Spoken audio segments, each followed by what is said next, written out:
like the biggest game of this season. How do you sort of talk to your guys about, obviously emphasizing the moment, but not, you don't want to get ahead of yourself. You don't want to make it too big. How do you handle that going into a big game? We've just been saying every game from 5 games out, now it's 2 games out, has been a playoff game. Every single game is a playoff game. So this is like no other. This is a playoff game going into Cincinnati.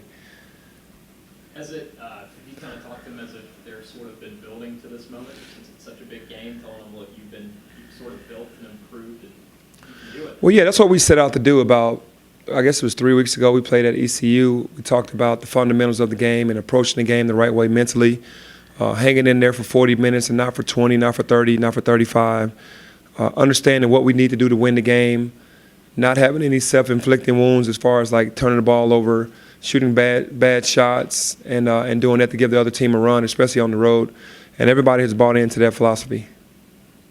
Does it help that, when they came here, you guys ultimately kind of gave that game away down the stretch a little bit? You had them on the ropes. What do you think you need to do to kind of knock them out this time?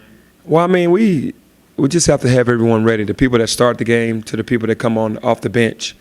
We can't have any letdown anywhere. The one thing that you can control is your energy, your hustle, understanding the game plan and following the game plan. Anything outside of that could be detrimental for us, and it was in the last game that we played them. We had them down, ready to knock them out, and then we gave them a couple opportunities, and then they got back into the game and didn't look back. It was probably like a 3.5, maybe 4-minute span to where we just, didn't stick to the game plan and the pick and roll, and they got what they wanted and needed and won a game here. When you see a team for a second time in the year, are you expecting to see a different team? If so, then specifically, how have you seen them progress? No, they are who they are. For 40 minutes every game, they're taught to play all out. So that's something that we have to match. And, for a team that we don't do that every game, you have to, give yourself a pep talk. You have to tell yourself mentally to get ready for it. We have to physically prepare for it. And when you get there, it's going to be twice as hard because their fans are involved. It's in their building.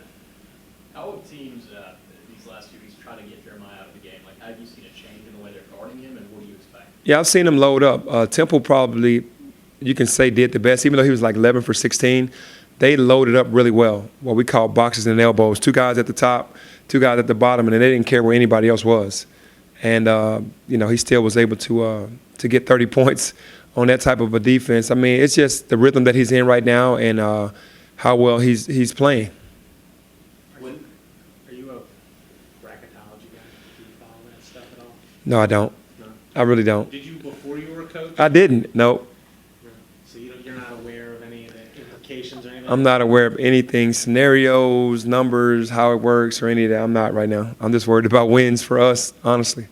How are you balancing recruiting and preparing for a big game when you're obviously been on the road a lot lately? Yeah, it's something that you have to do. We understand that comes along with the job. Preparing for the game is something that we do naturally. We watch film all the time. You have your computer.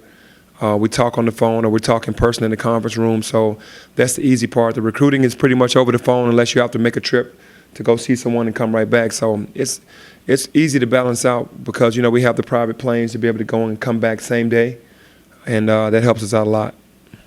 What you mentioned, obviously the team loading up on Jeremiah, but also your team trusting him and relying on him more. What's the balance of them also being able to trust themselves when Jeremiah is being loaded up on it and taking their shots? Well, yeah, that's my job. My job is to basically tell the rest of the crew that, you guys are Division I basketball players. If they're going to load up on Jeremiah, he has to make the right decision to get you guys the ball, and you guys have to capitalize on your opportunities. And that's what it's all about. I would love for a guy to get. I love for Shaq to get double teamed so they can leave me, and I'm relishing that moment. I'm gonna thrive in that moment, and that's how you have to look at it. When they give me the opportunity, when they're double teaming Jeremiah, I'm gonna make them pay for it. That's what the guys. That's how they have to think. What do you do to try and slow down the company when you guys get pretty each other? Yeah, he's a tough task. He's a guy that's nonstop movement. They set a lot of great screens for him. He was really good in the pick and roll for that 4 minutes. That really took them over the hump. He made great decisions with the basketball and got a couple baskets himself and kind of carried the team on his back. Really wasn't scoring well until that moment.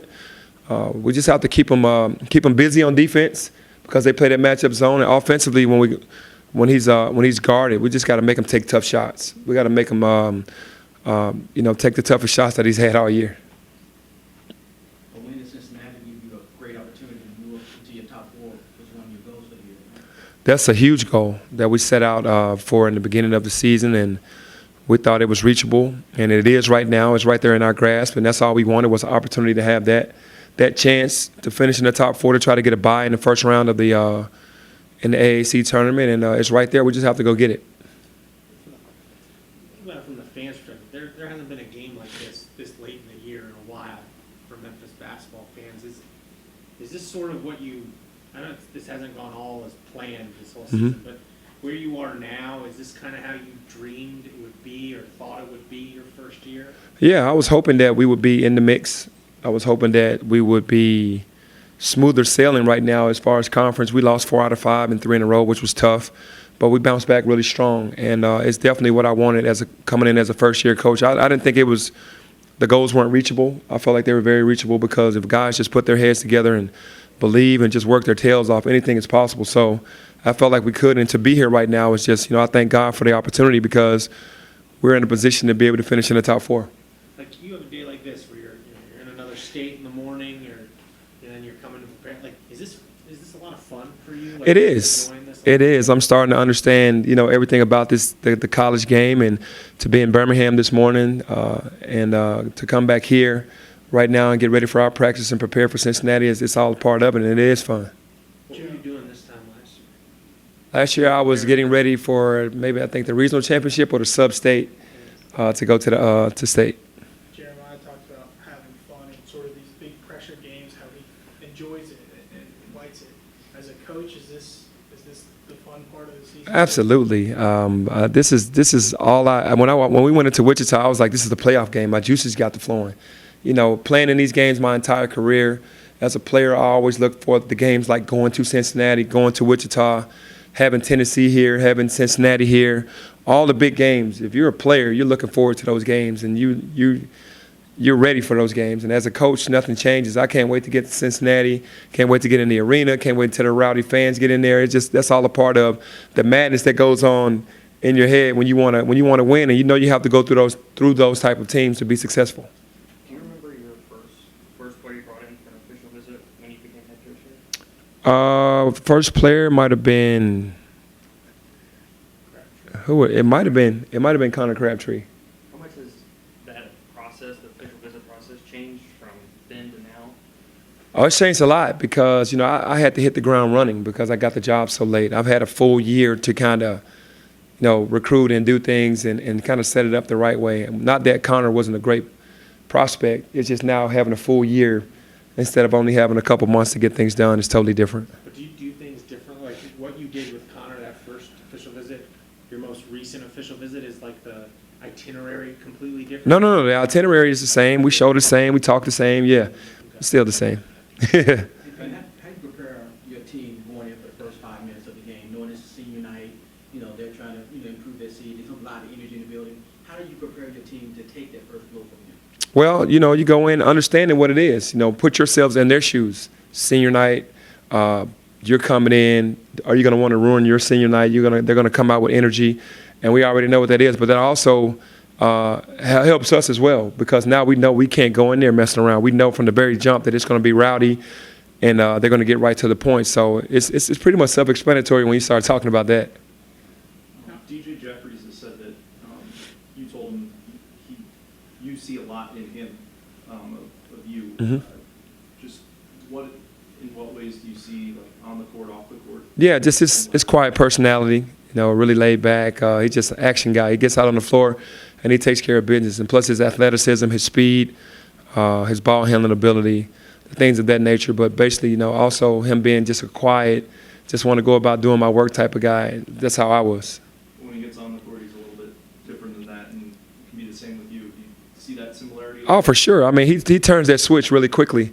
He plays with a chip on his shoulder and on his shoulders, and he plays hard. He wants to win. Nobody has to motivate him to go out there and play to that level. And then, yeah, he turns that switch on pretty quickly.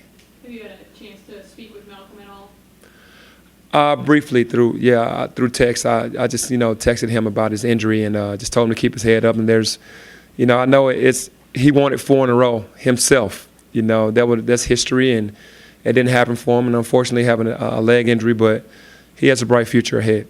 These East Whitehaven games, they've now played like, you know Faraji pretty well. They've played like 9 times. Like, will these go down as some of the like great battles in Memphis high It will. school basketball history? East Whitehaven over the last 4 years will go down in history as some of the toughest battles, you know, from way back. Those are knockdown, drag-out matches every time.